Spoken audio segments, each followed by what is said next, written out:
Monde numérique. Il y a quelque chose de très important chez OpenAI, c'est la mission. C'est pas une société qui est si jeune que ça, et finalement, elle s'est montée et c'est encore le cas aujourd'hui, autour de cette idée que, la technologie qu'on développe doit bénéficier, au plus grand nombre. Et donc tout ce qu'on fait aujourd'hui, que ce soit, pour le grand public, avec ChatGPT ou avec les entreprises, c'est vraiment tourné autour de cette mission.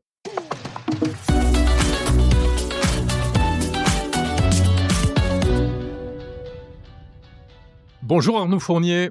Bonjour Jérôme. Vous êtes le responsable du tout nouveau bureau, d'OpenAI en France, qui a ouvert en 2024. Ravi de vous recevoir dans Monde Numérique, même si c'est à distance parce qu'en fait, vous êtes actuellement aux États-Unis. Vous avez évidemment un emploi du temps un peu chargé. OpenAI, forcément, on a plein de questions à vous poser parce que c'est vraiment la compagnie qui fait l'actualité depuis maintenant plus de 2 ans et demi, depuis le lancement de ChatGPT. Et puis une actualité que vous alimentez, régulièrement avec des nouveautés produits qui sont lancés à un rythme, un train d'enfer, ça n'arrête jamais. D'abord, un petit mot à propos de vous, Arnaud Fournier. Vous m'arrêtez si je me trompe, donc vous êtes français, hein, ça c'est important. Vous êtes diplômé du Master Data Science for Business de Polytechnique HEC. Vous avez travaillé chez Palantir, autre grande compagnie américaine. Vous étiez précédemment ingénieur déjà chez OpenAI, mais basé à New York. C'est bien ça. Et puis d'autres choses, j'ai rien oublié. Non, c'est ça. D'abord, merci de me recevoir, Jérôme. C'est un plaisir d'échanger avec vous. Effectivement, l'IA, en ce moment, c'est un sujet qui n'arrête pas, chez nous particulièrement. Donc, plein de choses à discuter, plein de choses à vous raconter sur nos nouveautés, ce qu'on sort. Et puis, effectivement, donc moi, j'ai un parcours d'ingénieur. J'ai travaillé, chez Palantir, j'ai monté l'entreprise et puis j'ai rejoint, OpenAI à New York il y a un peu plus d'1 an maintenant. À l'époque, on n'avait pas encore de bureau à New York et puis l'année 2024, et l'année 2025 chez OpenAI ont été quand même assez chargées et donc je suis rentré à Paris, il y a quelques mois, pour participer à l'ouverture de ce bureau et donc je suis maintenant responsable technique, en France, pour, nos clients, et accompagner le développement d'OpenAI. Alors, c'est ça qu'il faut que vous nous expliquiez un peu. Donc, ce bureau, ouvert à Paris, c'est le premier bureau en Europe, hein. Il va servir à quoi? Quel est l'intérêt pour une entreprise comme OpenAI de s'implanter en Europe et particulièrement en France? Peut-être pour remettre un peu le contexte, donc OpenAI, c'est pas une société qui est toute jeune. On en parle souvent, depuis 2 ans et demi parce que ChatGPT est sorti, mais en fait, OpenAI, ça fait maintenant 10 ans que cette société existe. D'abord comme un labo de recherche aux États-Unis, et puis le moment ChatGPT a eu un impact, majeur sur le monde, pour nous aussi. Et donc, depuis 2024, on a, étendu, nos installations à l'international. On a ouvert, un bureau au Japon, on a ouvert un bureau, à Londres et puis, on a ouvert notre premier bureau en Europe continentale, à Paris, en novembre. Le choix de Paris a été, assez fort. D'abord parce que la France, c'est, un terreau d'innovation.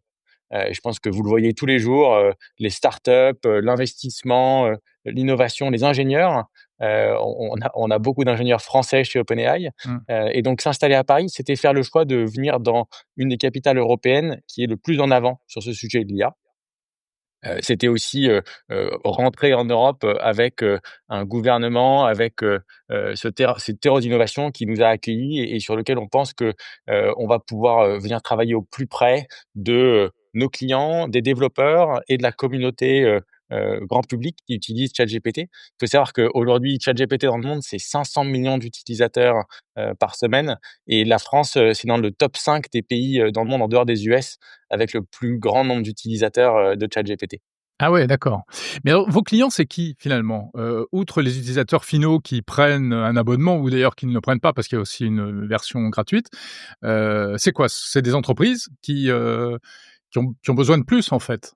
Alors, on travaille avec, beaucoup de gens différents, et c'est une des spécificités d'OpenAI, c'est qu'on adresse à la fois le marché grand public, donc l vous et moi, ma grand-mère qui utilise, ChatGPT, aujourd'hui. C'est un outil qui est devenu, maintenant un nom commun et qui nous accompagne tous les jours, dans nos décisions, jusqu'au supermarché pour faire ses courses, ou faire à manger.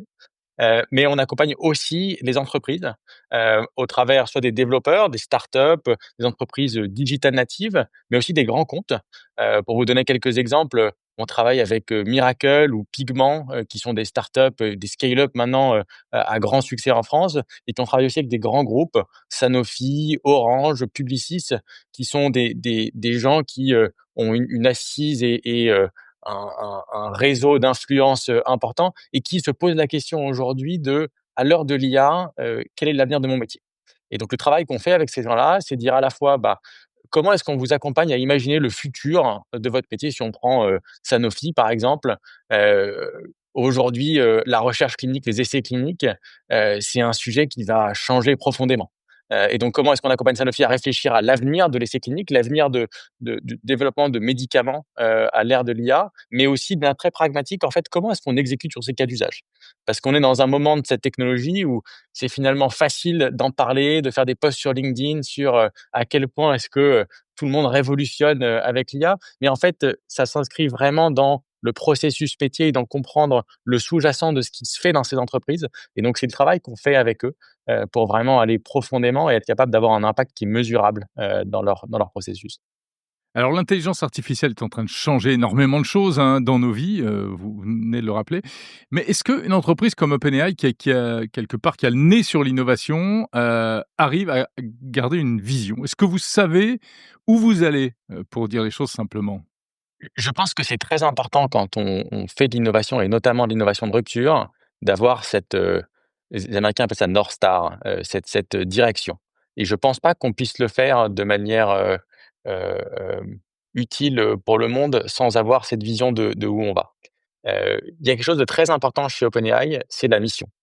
Hem, je le disais tout à l'heure, c'est pas une société qui est si jeune que ça, et finalement, elle s'est montée et c'est encore le cas aujourd'hui, autour de cette idée que, la technologie qu'on développe doit bénéficier, au plus grand nombre. Et donc tout ce qu'on fait aujourd'hui, que ce soit, pour le grand public, avec ChatGPT ou avec les entreprises, c'est vraiment tourné autour de cette mission. Pour vous donner quelques exemples, quand on travaille avec Sanofi, on vient regarder, sur ce métier des essais cliniques, en fait, quel est le problème aujourd'hui? Et pour vous donner un exemple très précis, aujourd'hui 80 des essais cliniques aux États-Unis ne vont pas au bout parce qu'il y a pas assez de patients, dans les essais cliniques et qui finissent par, ne pas pouvoir publier sur des recherches. Donc finalement, on se rend bien compte que, c'est un problème pour tout le monde et sur lequel l'IA peut avoir un impact. Et donc on vient aider Sanofi à, identifier, dans la recherche clinique quels sont les gens avec qui on peut engager, créer du contenu pour pouvoir, publier des essais cliniques et finalement avoir plus de gens dans ces essais cliniques pour pouvoir sortir des médicaments qui demain soigneront, les maladies rares, les maladies compliquées, pour lesquelles on n'a pas de médicaments. Donc, on a cette vision à long terme de où on veut aller, c'est-à-dire rendre accessible cette technologie, la rendre accessible à tout le monde, pas uniquement les grandes entreprises, pas uniquement les développeurs et les startups, mais vraiment que tout le monde puisse en bénéficier. Et pour ça, on vient travailler au plus près de nos clients. Donc, je vous donnais un exemple avec des grandes entreprises, mais avec des startups, avec des développeurs et avec le grand public, pour que les gens puissent accéder à cette technologie. Ouais. Vous parlez c'est vous qui parlez donc de la santé, que quel est le lien entre, ChatGPT et fournir des échantillons ou des cas pour les essais cliniques? On voit pas forcément bien le lien entre les 2. En fait, ce qu'il faut comprendre, c'est que ChatGPT, c'est une interface qui est accessible à tout le monde, qui, vient mettre à disposition la technologie de rupture d'OpenAI. Hem Derrière ça, il y a, les modèles, qu'on développe et tous les outils qui viennent se mettre au-dessus de ces modèles. Donc, on développe, des API, on développe, des solutions, on développe des agents maintenant, on en parlera ensemble, qui permettent à tout le monde de mettre en place cette technologie au sein de son processus métier. Donc là où vous allez utiliser ChatGPT pour poser une question, pour créer une image, pour, interagir, avec vos questions ou vos problèmes du moment, les entreprises vont pouvoir utiliser les modèles qui sont derrière ChatGPT et les intégrer dans leur processus. Donc, si on reprend l'exemple de Sanofi dont je vous parlais tout à l'heure, finalement, ce que fait Sanofi, c'est qu'ils utilisent les modèles qui sont derrière ChatGPT, via ce qu'on appelle des API, donc une manière d'interagir avec ces modèles, pour les mettre dans leur processus. Donc, ils vont prendre, par exemple, GPT-4o, qui est un de nos modèles, et ils vont utiliser GPT-4o pour interagir avec la recherche clinique. Donc plein de documents qui sont aujourd'hui, partout sur internet pour avoir une réponse structurée sur, bah, qui sont les gens avec qui, on doit interagir pour ce nouvel essai clinique. Donc ça, c'est un exemple dans le cadre de, Sanofi, mais finalement tous les développeurs aujourd'hui peuvent utiliser nos API directement depuis notre site internet avec une carte bleue, pouvoir, mettre l'IA à l'intérieur de leurs produits et de leurs services pour créer leur propre offre qu'ils vont pouvoir, mettre à disposition, de leurs clients. Alors vous êtes, évidemment très en avance sur ce domaine-là, mais maintenant vous n'êtes plus tout seul. Vous avez complètement secoué le cocotier, vous avez démocratisé, l'IA générative. On sent bien que même les plus grands ont été, secoués, hein, sérieusement. Je pense à Google, je pense à, Apple qui est même un peu en retard et cetera. Vous arrivez en France, il y a quelques acteurs. Il y a Mistral, il y a Qtile dans la recherche et cetera. Comment est-ce que, vous abordez les choses? Ça va être le bulldozer OpenAI qui va faire, qui va écraser tous ces gens-là? La raison pour laquelle on s'est installé en France, c'est justement parce qu'il y a cet écosystème, vibrant. On serait pas ici aujourd'hui si, on n'avait aucun concurrent, sur le terrain. Je pense que dans un monde où l'innovation va si vite, c'est important, qu'il y ait un peu de friction. C'est important, qu'on ait des gens, qui nous questionnent et qui nous poussent, à développer, des technologies, meilleures, différentes, à améliorer, la proposition de valeur qu'on a pour nos clients. Le travail qu'on fait en étant en France, c'est pour assurer que les gains soient largement distribués pour l'écosystème français. Et quand je dis largement distribués, c'est qu'on puisse interagir directement avec nos clients, français, avec, vous et moi qui utilisons, ChatGPT, qu'on s'assure que nos modèles et nos offres fonctionnent dans la langue française parce que pour une entreprise basée aux États-Unis, c'était pas forcément, logique. Et donc le travail qu'on fait sur le terrain, c'est vraiment d'être au plus proche de nos clients, nos partenaires, nos développeurs, le grand public pour comprendre ce qu'ils font. Et on est très heureux, d'être dans cet écosystème vibrant, et je pense que ça fait d'OpenAI en France un peu le fer de lance, de notre installation en Europe, et du reste du développement, européen pour OpenAI. Alors je l'ai dit, vous avez, au fil des semaines, au fil des mois, multiplié les annonces, les nouveaux produits. En fait, il y a plein de versions de ChatGPT aujourd'hui, de GPT en fait. On s'y perd un peu pour tout dire. Est-ce que vous envisagez de rationaliser tout ça? Ça a été évoqué, je crois, à un moment par Sam Altman, qui a laissé entendre que peut-être, prochainement, il pourrait y avoir, quelque chose d'un peu plus unifié. Même si, et ça j'aimerais bien vous entendre là-dessus également, même si ChatGPT, sa particularité, c'est que c'est un outil à tout faire en réalité. C'est une bonne question. Alors je pense qu'il y a plusieurs éléments, là-dessus. D'abord, pour remettre un peu le contexte, on parle souvent d'une révolution, de l'IA. Mais finalement, il y en a plusieurs. La première, c'est, celle qu'on a vécue il y a 2 ans et demi avec la sortie de ChatGPT, donc une interface conversationnelle qui était une manière pour tout le monde d'interagir avec des modèles qui étaient jusqu'à présent, extrêmement techniques et réservés à quelques ingénieurs, qui connaissaient, cette technologie. Mais finalement, il se passe aussi beaucoup de choses aujourd'hui sur ce qu'on appelle les agents, sur, des solutions plus verticalisées, un peu plus spécifiques. Et donc la vision qu'on a pour ChatGPT, c'est de mettre à disposition toutes ces différentes technologies-là. Donc si vous êtes un développeur, si vous êtes, un ingénieur, si vous êtes un chercheur, si vous êtes, simplement, quelqu'un qui veut, automatiser sa prise de rendez-vous, en fait, ChatGPT de demain, va devenir votre interface pour réaliser toutes ces actions-là. Et donc, on va mettre à disposition différents outils qui seront pour nous connectés à différents modèles, mais finalement, pour vous, pour l'utilisateur final, ça importe assez peu. Ce qui est important, c'est que Mmh. vous ayez accès à tous ces outils.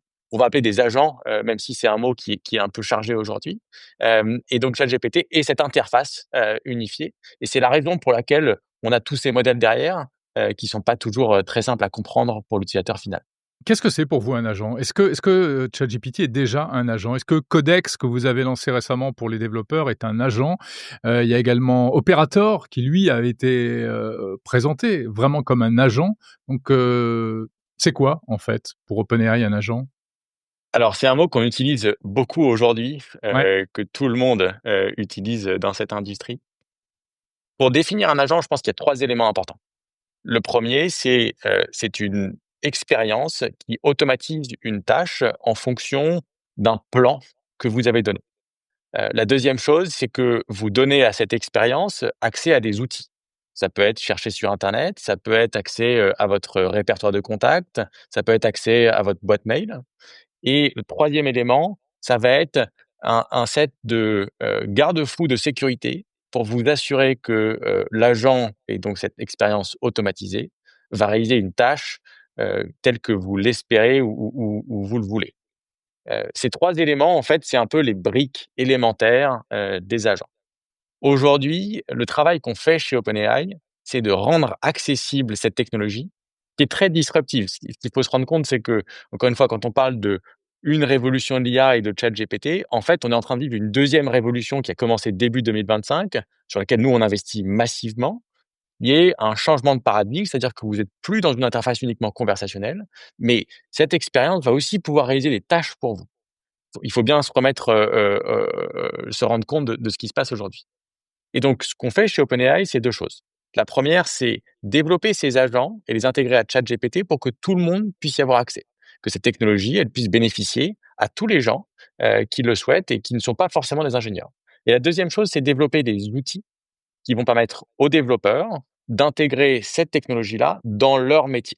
Pour vous donner un exemple, on travaille avec Pigment, par exemple, qui est, une des plus grandes réussites françaises, une start-up qui fait, des outils pour les entreprises et les services financiers des entreprises. Et donc Pigment intègre nos technologies, à la fois nos modèles, mais aussi les outils qu'on a créés pour construire des agents dans leur système pour que les directeurs financiers des entreprises puissent, interagir avec. Vous parliez de Codex tout à l'heure. Codex, c'est un exemple d'un agent qu'on a intégré à ChatGPT et qui permet aux développeurs de créer une suite, par exemple, de tests pour leur code ou, de créer des features, automatiquement, en générant du code pour eux. Donc c'est un agent qui est réservé, je vais dire, aux développeurs, mais qui fait partie de cette suite d'agents qu'on a sorti et qu'on a intégré à ChatGPT pour que ça devienne une expérience unifiée et plus simple pour accéder à la valeur, de ces agents IA aujourd'hui.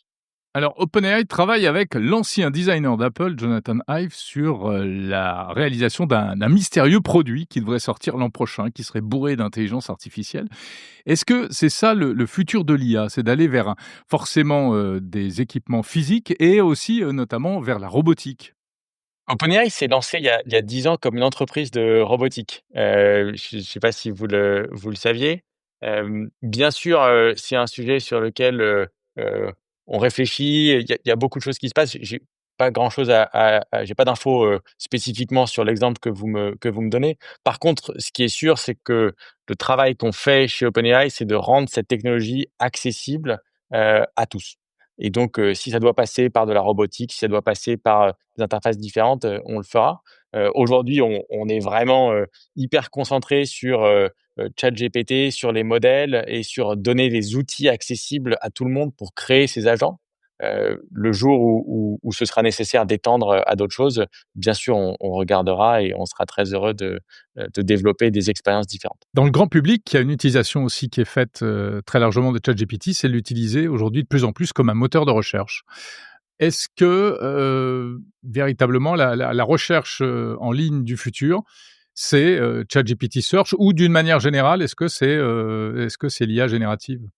Effectivement, je pense qu'on vit un grand changement, d'usage. Je vais vous parler de mon expérience à moi, mais je me retrouve souvent à utiliser ChatGPT pour poser mes questions et je me rends compte que jusqu'à il y a pas si longtemps, quand j'allais sur un moteur de recherche, je finissais par cliquer sur, 5 ou 10 liens. J'avais plein d'onglets ouverts et je faisais ma recherche et ça devenait quelque chose d'assez lourd. Aujourd'hui, en utilisant ChatGPT Search, je me retrouve à avoir une expérience unifiée où je pose ma question et directement j'ai la réponse, j'ai les liens que je peux aller consulter sur les différents sites, si je veux creuser, un ou plusieurs sujets. Donc je pense que ça change complètement l'usage. Hem, pour revenir sur la partie, grand public, c'est-à-dire en fait, comment est-ce que toutes ces expériences bénéficient, aux utilisateurs, comme vous, et moi et ma grand-mère? Hem, finalement, il y a plusieurs expériences, qu'on veut pouvoir, vous proposer. La première, c'est cet accès à la recherche simplifiée qui vient, vous rendre, une vue exhaustive sur un sujet que vous souhaitez. La deuxième, c'est, une suite, d'agents, encore une fois, donc Deep Research et Operator dont je vais vous parler, qui sont 2 expériences qu'on veut, rendre accessibles, à tout le monde. Donc Deep Research, c'est un peu, une version de la recherche sous stéroïdes. C'est-à-dire que, vous avez probablement fait dans le passé, et quand vous préparez ces podcasts, en fait, chercher sur un sujet pour comprendre qui est une personne ou un sujet pour avoir vraiment une vue holistique, de ce sujet-là, ça va vous prendre une journée, 2 jours. Mmh. Potentiellement, vous n'allez pas vous retrouver avec 10 onglets, mais 100 onglets ouverts et après vous devez, rédiger un rapport pour être sûr d'avoir des notes un peu exhaustives sur ce sujet-là. En fait, Oui, oui, Deep je l'ai testé Research. sur ce sujet-là, sur le podcasting et effectivement, le résultat est incroyable. Voilà, donc Deep Research, en fait, c'est un agent qui a accès aux outils de recherche internet et qui a été spécifiquement entraîné pour vous permettre de rédiger un rapport automatiquement sur un sujet que vous voulez creuser. Et en termes d'expérience utilisateur, moi, je me retrouve souvent sur mon vélo à me dire: «Ah bah, en fait, j'ai envie de creuser ce sujet-là, bah, je vais faire, une query Deep Research» et puis j'arrive chez moi et en fait, j'ai un rapport d'une dizaine de pages, Mmh. sur ce sujet que je peux lire et qui, en fait, me donne tout ce que je dois savoir en 10 minutes, sur un sujet que je veux creuser. Et le deuxième, c'est Operator. Donc Operator, c'est, une nouvelle manière d'interagir avec, des systèmes et avec internet. Pour vous mettre un peu de contexte, en fait, jusqu'à présent, si vous vouliez interagir avec un système externe, il fallait développer des connecteurs spécifiques. Donc, quand, un utilisateur voulait, automatiser, par exemple, la prise, d'un rendez-vous chez le médecin ou la prise d'un rendez-vous ou d'une table dans un restaurant, il fallait être ingénieur pour développer un outil spécifiquement pour ça. Aujourd'hui, Operator, c'est un agent qui est capable d'interagir directement avec un navigateur internet. Ce que ça veut dire, c'est que vous n'avez plus besoin d'être ingénieur et de coder pour pouvoir automatiser vos processus. Vous pouvez simplement expliquer en langage naturel et via un navigateur, vous allez voir, et c'est visuel parce qu'on l'a intégré avec cette interface visuelle, vous allez voir un agent IA venir faire la tâche pour vous. Il va vous poser des questions à des moments clés, notamment si vous devez vous authentifier sur un système ou si vous voulez faire une action qui est sensible. Mais en fait, il va automatiser cette tâche pour vous. Et donc ça, c'est deux choses qui sont, je pense, assez nouvelles, et qui montrent bien que ChatGPT est en train de changer de cette interface uniquement conversationnelle vers une expérience beaucoup plus unifiée, et les chiffres parlent d'eux-mêmes.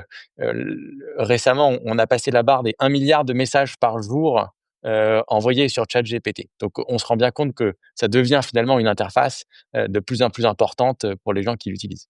Jusqu'où, Arnaud Fournier? Jusqu'où, est-ce que, le Graal, l'objectif, c'est, comme c'est souvent, évoqué par Sam Altman, donc le CEO d'OpenAI, le Graal, c'est la fameuse AGI, l'intelligence artificielle, générale, dont on dit, enfin, voilà, votre CEO aime bien dire qu'on n'en est pas très loin, ça arrive bientôt, et cetera. Est-ce que c'est vraiment pour bientôt? Et ce sera Je quoi? pense que je pense que quand on parle, d'intelligence artificielle générale, il faut comprendre ce qu'on veut dire derrière. Mmh. Et donc, il y a à la fois, la capacité et la compétence des modèles, mais il y a aussi l'interaction avec le monde. Je crois que c'est Sam Altman qui avait dit un jour, on développera pas l'intelligence artificielle générale par, une interface de commande, qui est sur une boîte de commande toute noire, pour les développeurs. Donc je pense qu'on atteint aujourd'hui, avec les modèles qu'on a, des capacités, technologiques, probablement qu'on n'aurait pas imaginé il y a 10 ans de ça. Ou en tout cas qu'à titre personnel, j'aurais pas imaginé il y a 10 ans de ça. Je pense par contre qu'on a encore beaucoup de travail à faire sur comment est-ce qu'on rend ça accessible, aux développeurs et au grand public via ces interfaces. Donc via ChatGPT, via, ces expériences, ces solutions, qu'on donne aux développeurs pour qu'ils l'intègrent dans leurs outils. Le point, sous-jacent que vous évoquez ici, c'est, l'impact que ça va avoir pour nous. Mmh. Et je pense que c'est une très bonne question et c'est un point, qui est important sur lequel réfléchir. Notre vision chez OpenAI et la mission pour laquelle on travaille tous les jours, c'est que cette technologie, elle puisse, améliorer et accélérer et les Américains diraient empower, les gens et pas les remplacer. Et on travaille, de manière très explicite pour ça, pour augmenter, pas pour remplacer les capacités humaines. C'est la direction qu'on prend et quand on développe nos outils, c'est comme ça qu'on les teste, qu'on les valide. On a ce modèle de développement itératif, assez rapide où en fait, bah, on lance des choses, en ce qu'on appelle, heu, research preview donc en test qu'on donne, au monde et puis en fait on apprend de ça. Je pense que le monde va voir beaucoup d'évolutions dans les prochaines années. mais je suis très optimiste et assez excité de voir comment cette technologie va nous permettre, d'avoir des retours, très pragmatiques. On parlait tout à l'heure de la santé. Je suis sûr que demain, on va pouvoir développer des médicaments qui seront beaucoup plus spécifiques pour des maladies rares, qui seront beaucoup plus rapides à mettre sur le marché, qui étaient des choses qui, jusqu'à présent, étaient difficiles à faire et coûtaient beaucoup d'argent, pour les entreprises. Ouais, mais Arnaud, est-ce que tout ça, ça va pas se heurter à se fracasser contre un mur qui est celui des hallucinations? Alors on adore, ChatGPT, mais on se heurte quand même assez souvent à ce problème des hallucinations. C'est-à-dire que l'IA ne nous dit jamais qu'elle ne sait pas. Simplement, quand elle sait moins, elle invente. Et là, c'est à l'ingénieur que vous êtes que je m'adresse, hein. Est-ce que vraiment vous pensez qu'on va pouvoir surmonter ce mur? Parce que certains, comme, Yann Lequin, disent que de toute façon non, c'est intrinsèque et les IA génératives ne pourront pas aller au-delà. C'est votre prochain défi ça? Bon, c'est un défi qu'on traite déjà depuis longtemps, hein, et je pense que si vous faites l'expérience de revenir à l'interface de ChatGPT il y a 2 ans et demi, vous vous rendrez compte de tout le chemin qui a été parcouru depuis.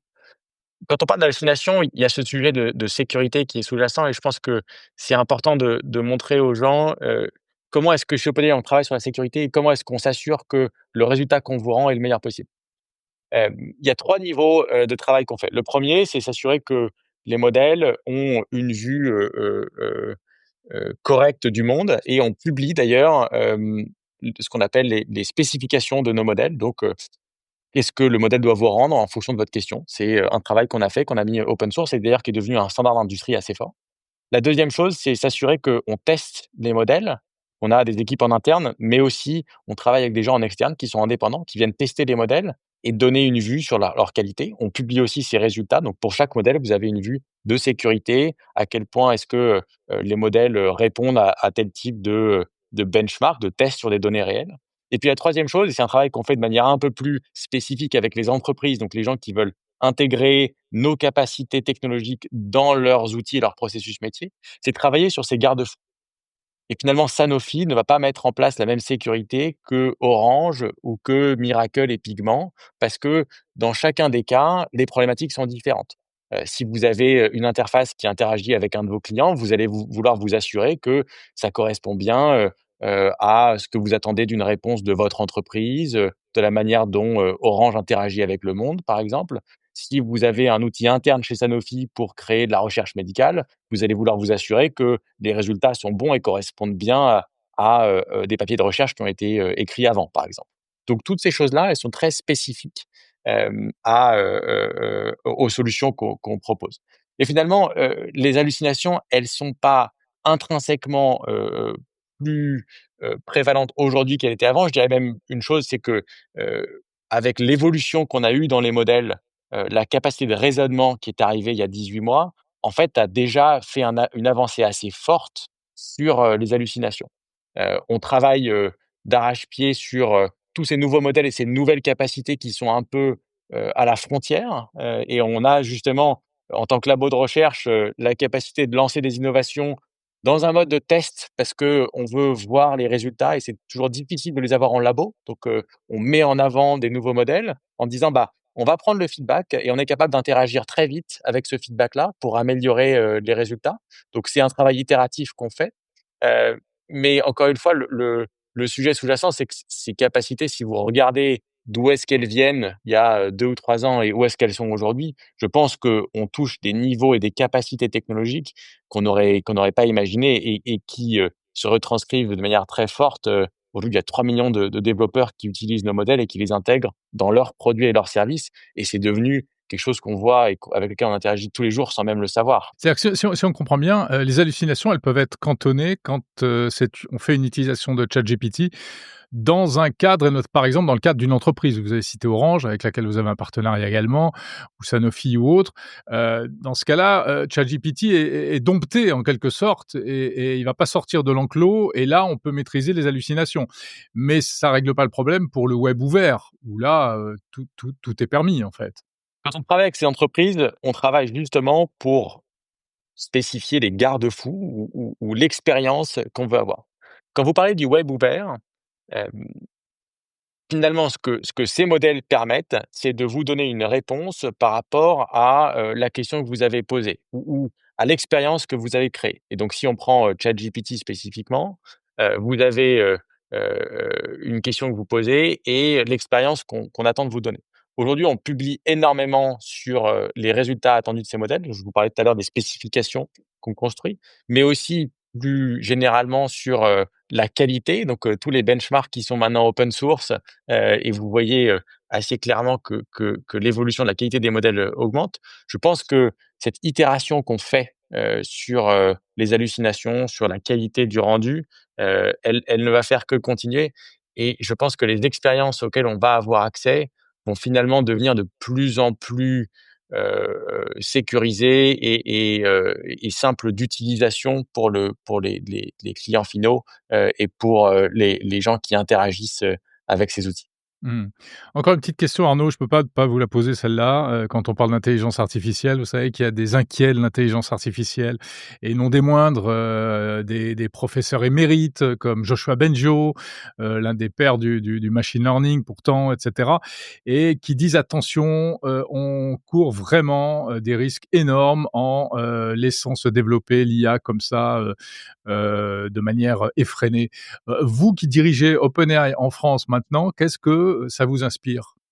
Je pense que comme tout changement, majeur qu'on vit, il y a forcément des réponses, émotives et des inquiétudes. Et je pense qu'elles sont, tout à fait justifiées et qu'il faut les écouter, il faut les regarder.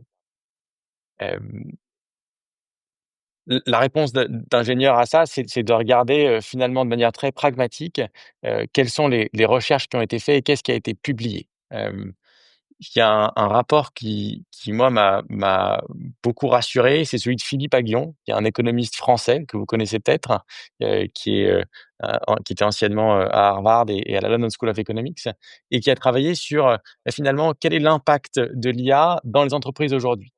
Et le retour de ce rapport est assez édifiant puisqu'il dit que les entreprises qui innovent et qui mettent en place de l'IA, finalement embauchent plus et ont des résultats économiques qui sont supérieurs.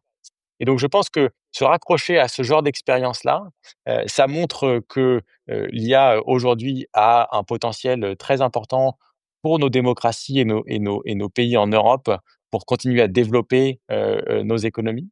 Je pense que, le point que les gens sont en train de vivre, c'est, hem, on vit ce changement de paradigme qui inquiète. Personne n'avait imaginé que ce qu'on pourrait faire aujourd'hui, en fait, il y a 5 ans, on pouvait le faire. Donc, voilà, c'est un changement de paradigme majeur qui va avoir un impact et on travaille énormément chez OpenAI à former les gens. On a lancé ce qu'on appelle, l'académie OpenAI, pour permettre à tout le monde de se former à l'IA et de comprendre l'impact de l'IA dans son métier. Hem, c'est quelque chose qui, je pense, va dans les 10-20 prochaines années transformer la manière dont on interagit et dont on travaille, ou dans nos usages de tous les jours. Finalement, c'est un changement qui va nous permettre de développer, nos économies, d'être, en meilleure santé, d'être, plus efficace dans notre travail et de se concentrer sur les tâches qui finalement nous intéressent le plus parce que comme beaucoup de gens, on a plein de tâches, sur lesquelles on a peu de valeur ajoutée, et qui vont pouvoir être accélérées par l'IA. Merci beaucoup Arnaud Fournier, responsable du bureau, d'OpenAI, à Paris. Merci Jérôme et peut-être juste, une petite chose, on recrute activement en France, donc allez sur notre site, Allez-y! de carrière, on sera très heureux d'avoir, des applications, on aime beaucoup les Français et on est hyper heureux. Merci beaucoup, Jérôme de m'avoir accueilli aujourd'hui.